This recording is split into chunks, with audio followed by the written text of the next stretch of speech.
ఉంటే రెడ్డి జనాభా ఎంత ఉంటుంది తెలంగాణలో? రెడ్డి జనాభా అనేది పర్టికులర్గా ఎక్కడ కూడా ప్రభుత్వం చెప్పలే. ఓసీ జనాభా మీ లెక్క ప్రకారం మా లెక్కలు ఏం చేయలేదు మేము. అంటే మొన్న 17 లక్షలు ఎంతనో ఉన్నట్టు ప్రభుత్వం చెప్పినట్టు.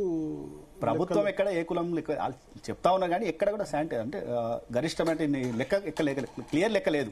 వాళ్ళు ఓపెన్గా ఓరల్గా చెప్తారు. ఓరల్గా ఓసీగా ఏం లెక్క ఓసీగా ఏం చెప్పారు ప్రభుత్వం 15.6 అని, అంతకుముందు కేసీఆర్ గారు 21.6 అని అది ఇచ్చారు. అది మాత్రమే నమ్ముతున్నాం కానీ అదే చెప్తున్నాం. అది ఓసీ జనాభా. ప్రజలకు ఇదే కన్ఫ్యూజ్ ఉన్నారు. ఎంత జనాభా లెక్కలు చేశారు కదా, పబ్లిక్ డొమైన్ ఎందుకు పెట్టలేదు? పబ్లిక్ డొమైన్ లో పెడితే తెలుస్తుంది కదా, ఇవ్వాల్సిన అవసరం లేదని కూడా చెప్పింది హైకోర్టు. ఏది జనాభా లెక్కలు ఇవ్వాల్సిన అవసరం లేదని. అప్పుడు మరి ఎవరు పేదవాడు ఎవరు ధనికుడు ఎట్లా రిజర్వేషన్ ఇవ్వాలని ఎట్లా తెలుస్తుంది?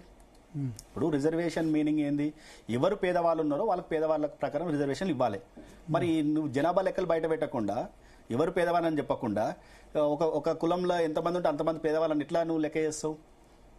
అది కాదు కదా. ప్రభుత్వం అయినా హైకోర్టు అయినా సందర్భాన్ని బట్టి మారాల్సిందే, చెప్పాల్సిందే. ఎందుకంటే హైకోర్టు డైరెక్షన్ కూడా చేయాలి. ఎంత జనాభా ఉన్నారు, వాళ్ళ పేదవాళ్ళు ఎంతమంది ఉన్నారు, వాళ్ళ ధనికులు ఎంతమంది ఉన్నారు, దాన్ని బట్టే మనం రిజర్వేషన్ పోగలుగుతాం. ఇలా ప్రభుత్వం అది చేయలే, లెక్క వేయలేని ఈ సమస్య వచ్చింది, ఇంత సమస్య వచ్చింది. ఓకే, సో ఇప్పుడు అస్తిత్వం ఎట్లా కోల్పోతుంది? 43 మంది ఎమ్మెల్యేలు ఉన్న తర్వాత బీసీ రిజర్వేషన్ లోకల్ బాడీస్ లో ఇస్తే అస్తిత్వం ఎట్లా పోతుంది అంటారు? ఇలా లోకల్ బాడీలలో ప్రజలు సర్పంచ్లో ఎంపీటీసీ చేసే స్థానాలలో జనరల్ స్థానాలలో మాత్రమే మేము పోటీ చేసే అవకాశం ఉంది. ఆ జనరల్ స్థానాల్లో కూడా మాతో పాటు ఎస్సీలు ఎస్టీలు బీసీలు కూడా పోటీ చేసే అవకాశం ఉంది. ఇలా జనరల్ స్థానాలతో సంఖ్య తగ్గుతూ ఉంటే మా అస్తిత్వం పోయినట్టే కదా, మా నాయకత్వం పోయినట్టే కదా. మేము ప్రజలకు సేవ చేయాలని మాకు ఆర్భాటం ఉంటుంది.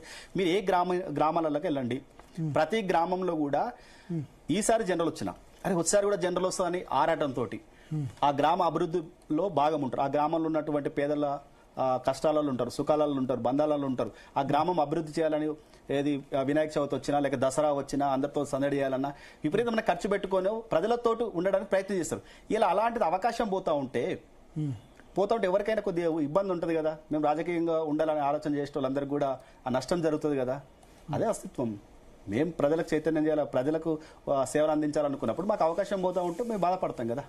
అంటే కానీ మరి లెవెల్ ప్లేయింగ్ ఫీల్డ్ ఉండాలి కదా. మిగతా కమ్యూనిటీస్ కూడా, మార్జినలైజ్డ్ కమ్యూనిటీస్ కూడా, వాళ్ళకు కూడా రిప్రజెంటేషన్ ఉండాలి కదా. ఉండాలి. అట్లీస్ట్ ఇప్పుడు ఎమ్మెల్యేలు అంటే లేరు. ఎమ్మెల్యేలు బీసీలు 119 మందిలో 19 మంది మాత్రమే ఉన్నారు. 16%, 17% ఉన్నారు. రెడ్డిలేమో 43 మంది ఉన్నారు అవుట్ ఆఫ్ 119. అంటే దాదాపు 40% దాకా రిప్రజెంటేషన్ ఉంది. 40 ఏంటి 45-46% రెడ్డిస్ ఉన్నారు. మరి వేరే కమ్యూనిటీస్ వాళ్ళకు కూడా ఎదగాలని ఉంటుంది కదా, వాళ్ళు కూడా ఎదగాలి కదా. సామాజిక న్యాయం అంటే అదే కదా. ఎవరి జనాభా ఎంత ఉంటే అంత లేకపోయినా అందులో కనీసం సగము, అందులో 1/3 కూడా ఉండాలి కదా. ఈ రాష్ట్రం ఇప్పుడు 1/3 కూడా లేదు. బీసీ జనాభా 56% అయితే ఎమ్మెల్యేలు 17% ఉన్నారు. ఈ రాష్ట్రం అభివృద్ధి చెందాలి అంటే అన్ని కులాలు కూడా అభివృద్ధి చెందాలి. సరే రాజకీయ ప్రాధాన్యత ఉంటున్నా లేకపోతే ప్రాధాన్యత లేకపోతేనే కులం ఎదుగుతుంది అన్నట్లు మనం క్యాల్కులేట్ చేసుకోవాలి. సరే వాళ్ళకు కూడా ప్రాధాన్యత ఉండాలి. కానీ ఇలా మీరు అదే మాట అంటారు.